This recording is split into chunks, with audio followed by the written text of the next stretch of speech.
Bonjour et bienvenue sur Rubber & Steel, je suis Marco et il est à nouveau temps de parler des dernières actualités horlogères du mois de mai qui vient de se terminer. Et il faut dire que ce mois de mai a été un mois très calme au niveau des sorties horlogères, mais c'est normal puisqu'en avril il y a eu les Watches & Wonders et donc une grande majorité des marques ont profité de cet événement pour sortir toutes leurs nouveautés.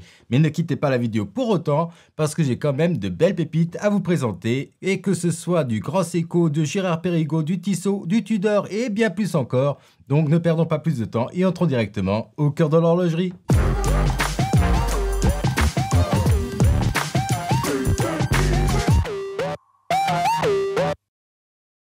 Pour commencer, étant donné qu'en mai il y a eu les Only Watch, il y a beaucoup de magnifiques et nouvelles pièces uniques qui ont été vendues aux enchères pour la bonne cause. Et du coup, je vais vous faire une petite sélection de celles qui m'ont le plus fait de l'œil.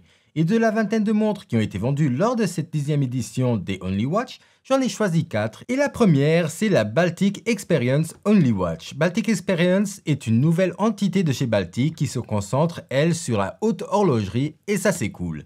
Cette première montre du coup de chez Baltic Experience est un quantième perpétuel dont le cadran est de couleur violet. Cette montre présente 3 compteurs pour indiquer le jour de la semaine, le mois, l'année bissextile et la phase de lune, accompagnée d'une aiguille des secondes continue. Le jour du mois est indiqué par la 3e aiguille principale et est positionné sur l'extérieur du cadran. Niveau dimension, on va avoir une montre de 37 mm de diamètre pour 9,8 épaisseur, ce qui est drôlement fin pour un quantième perpétuel. Pour finir, cette montre était estimée entre les 20 et les 30 000 francs suisses et a été finalement vendue à 55 000 francs suisses. La deuxième, c'est la Constantin Cecchine Joker Sandman et je dois dire que j'adore cette montre avec cette représentation de bonhomme avec les yeux qui vont indiquer les heures et les minutes et la bouche qui va venir dire quel jour il est.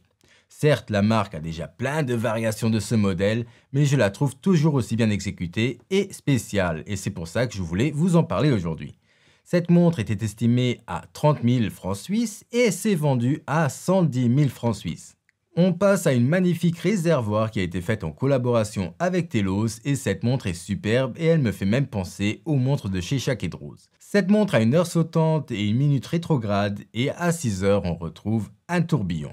Cette montre était estimée entre les 50 et les 60 000 francs suisses et a été vendue à 55 000 francs suisses. Et la dernière montre que j'ai sélectionnée des Only Watch, c'est la sortie de chez Richard Mille. Et là, que dire, cette montre n'est plus du tout une montre à mon sens, mais plutôt un collier qu'on pourrait retrouver au cou de Pocahontas.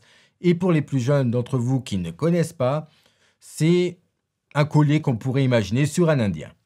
Mais ça reste un coup de cœur parce que pour moi, ce que j'aime, c'est quand on casse les codes de l'horlogerie et qu'on propose des choses qu'on n'a encore jamais vues. Et là, on a beau dire ce qu'on veut, mais on n'avait jamais vu ça avant. Bon, certes, des montres pendentives, si, mais pas dans ce style. Cette montre était estimée entre 600 et 800 000 francs suisses et a été vendue à 2 380 000 francs suisses. Une petite pause pour vous dire que si vous voulez rester au courant des dernières sorties horlogères et en plus de ça, vous voulez le faire en bonne compagnie, il vous suffit de vous abonner en cliquant sur le bouton juste en dessous de la vidéo. Ça ne coûte strictement rien et nous, ça nous soutient énormément. On va passer maintenant au reste des sorties et on peut commencer du côté de chez Tudor qui a présenté plusieurs montres ce mois-ci et ce n'est pas vraiment génial. Premièrement, ils ont présenté une Black Bay en céramique avec un cadran multicolore qu'ils ont sorti pour les pilotes de la Visa Cash App Red Bull lors du GP de Miami. Et personnellement, je ne suis pas vraiment fan et je la trouve même vraiment pas belle. Deuxième, et ce n'est pas mieux pour moi, il s'agit de la montre qu'ils ont sortie avec l'Inter de Milan que je trouve horrible parce que pas du tout harmonieuse puisque tout ce qu'ils ont fait c'est prendre la Black Bay 58 et mettre un autre cadran dedans. Mais le cadran ne va pas du tout avec le reste de la montre. Dernière sortie de chez Tudor et c'est une montre qui est déjà beaucoup plus intéressante à mon sens et c'est la Tudor Pelagos FXD Chrono. Elle est différente de ce qu'on avait dans le catalogue de la marque et n'est pas une montre composée d'autres éléments déjà existants. Juste ça, c'est déjà très bien parce qu'honnêtement j'adore Tudor et d'ailleurs j'en ai une, mais là ça commence à devenir chiant de voir toujours les mêmes cadrans être utilisés dans toutes les montres ainsi que les montres où aucun effort n'est fait dans la conception.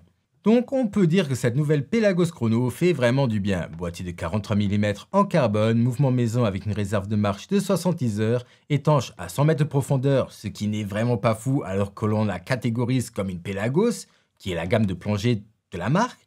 Et pour finir, elle vient avec un bracelet qui est en tissu noir. Prix de la montre, 5 180 €. On passe chez TAG Heuer qui a sorti une toute nouvelle gamme de montres en collaboration avec la marque de vêtements Kit. Les montres reprennent le design original de la TAG Heuer Formula One série 1 de 1986 avec une grosse touche de modernité et il y en a pour tous les goûts.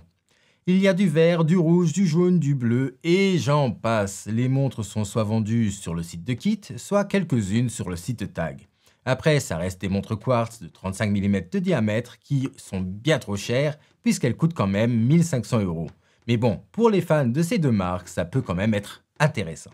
Pour finir, on va passer à une marque qui pour moi a sorti une véritable pépite ce mois-ci et c'est Tissot avec ses nouvelles Seastar 1000. Ils ont effectivement sorti 4 nouvelles Seastar 1000 en 40 mm équipées d'un mouvement Powermatic 80 qui, comme le nom l'indique, offre une réserve de marche de 80 heures à la montre. Et elles sont étanches à 300 mètres de profondeur. En général, on voit aussi que la montre a été un peu reliftée et ça la rend bien plus proportionnée et raffinée. Pour moi, ces montres sont la réelle réussite de ce mois de mai. Prix de ces belles montres pour la version Biton va être à 875 € et pour les 3 autres, on va être à 795 €.